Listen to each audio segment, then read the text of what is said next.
शादी के पहले से ही विभा को कपड़े धोने का बड़ा शौक था। कभी नल के नीचे तो कभी तालाब के पास। अरे मेरी नीली वाली लुंगी नहीं दिख रही है। विभा की अम्मा कहाँ रखी है लुंगी? अरे वो तो विभा ने परसों ही धोकर रखी थी आपकी अलमारी में, देखो वहीं होगी। वो ना मैंने आज धो दी, मुझे लगा कि गंदी हो गई होगी। अरे कैसे गंदी हो गई थी, उसे तो मैंने पहना भी नहीं। हे भगवान, इस लड़की के कपड़े धोने की आदत से परेशान हो गया हूँ मैं। जितना तो घर में राशन नहीं आता उससे कहीं ज्यादा डिटर्जेंट पाउडर का खर्चा है। इसकी शादी करवा दो, शादी जाए अपने घर में ही करे काम, फिर चाहे घर के कपड़े धोने हो या पूरे गांव के। हाँ ठीक बोल रही हूँ, देखता हूँ मैं कोई लड़का। वो दिन भी आ जाता है जब विभा को देखने लड़के वाले आ जाते हैं। लड़की मुझे अच्छी लगी। होने वाली सास कहती है, बेटी अगर कुछ पूछना है तो पूछ लो। वैसे तो हमारी लड़की बहुत ही शर्मीली है, जो बोल दो वो मान लेती है, इसे क्या पूछना होगा। अरे कैसी बात कर रही हो माँ, मुझे इन लोगों के घर रहना है, सवाल तो कई है। हाँ हाँ बेटा पूछ लो ना, क्या पूछना है। आप लोगों के घर कपड़े कौन धोता है? सास का मुंह बन जाता है। देखो अगर तुम ये कहना चाहती हो कि तुम्हें कपड़े धोने नहीं आते तो सुन लो, कपड़े मैं ही धोती हूँ, लेकिन तुम्हारे आ जाने के बाद मैं रुमाल तक नहीं धोऊंगी। अरे चुप रहना भाग्यवान, बहू बेचारी घर आई नहीं, उसे डराना शुरू कर दिया। वो क्या है ना बिटिया, अभी तक तो ये कल्लू की माँ ही धोती थी, लेकिन अब तुम्हारे पापा तो दहेज में वॉशिंग मशीन देंगे ही। तभी विभा की माँ बोल पड़ती है, सवाल भी पूछा तो क्या, वैसे भाई साहब मशीन की तो फिर भी कपड़े धोने की कैपेसिटी होती है। मतलब जो बिटिया दे रहे हैं ना विभा, इसे कपड़े धोने का बहुत शौक है। ये आप लोगों के क्या आस पड़ोस गांव मोहल्ले सबके कपड़े धो दे और उफ तक ना करे। बाहर देखा नहीं आपने कितने कपड़े सूख रहे हैं, सब हमारी बिटिया ने ही तो धोए हैं। बस भी करो ना माँ, शर्म आ रही इतनी तारीफ सुनकर।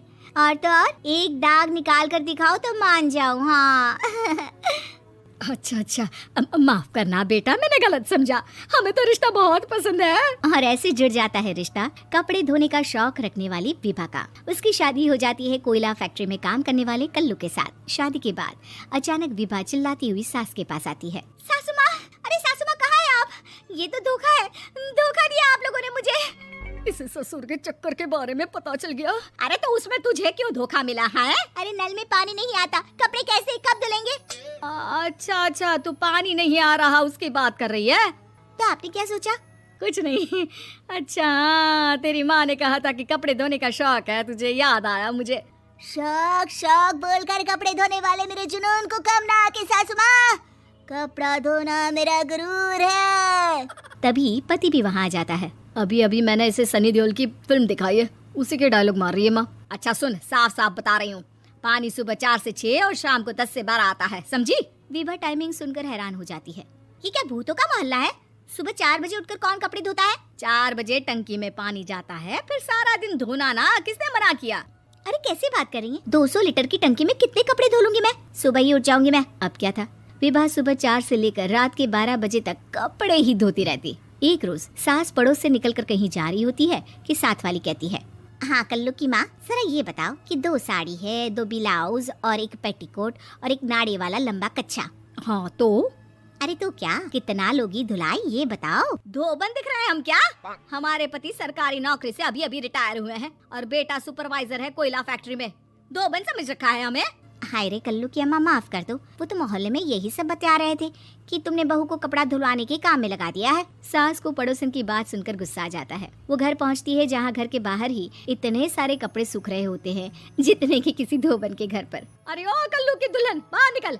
माँ जी यहीं आ जाओ, बाथरूम में चादर धो रहे हैं हम। अरे अभी हम धोते हैं, तुमको बाहर निकलो। ये आस पड़ोस वाले बोल रहे हैं कि हम बहू से कपड़े धुलवा कर उसे कपड़ा धोने वाली बना दिए हैं। अरे छोड़ो ना माँ जी, किन लोगों की बातों में आती हो? आस पास के लोगों का तो काम ही होता है कि वो किसी तरह सास बहू को लड़ा दे।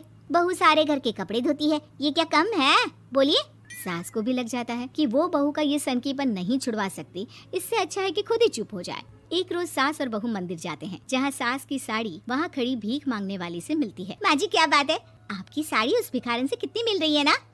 हाँ देखो तो दोनों की साड़ी मिल रही है। क्या बात है कल्लू की अम्मा, तुम खुद को तो अफसर की बीवी बताती हो और ऐसी सिंपल सी प्लेन साड़ी पहनकर घूमती हो। सिंपल और प्लेन नहीं है ये साड़ी। तो क्या सोने के धागे से फूल बने हैं? कुछ भी सासू माँ, कुछ भी। हाँ बने थे इस साड़ी में सोने के धागे से फूल। मेरे पति लेकर आए थे मद्रास से स्पेशली मेरे लिए 10,000 की। ताहे भाई साहब, इस भिखारन के लिए भी सेम टू सेम साड़ी लेकर आए होंगे 10,000 की। सास उस वक्त तो कुछ नहीं कहती, लेकिन बहू के साथ घर आती है और अलमारी से एल्बम निकाल कर लाती है। ये साड़ी देख रही है, ये वही साड़ी है जिसे मैंने अभी पहना था। इस साड़ी में ये जो चमकदार फूल दिख रहे हैं ना, ये सोने के धागों से काटे गए हैं।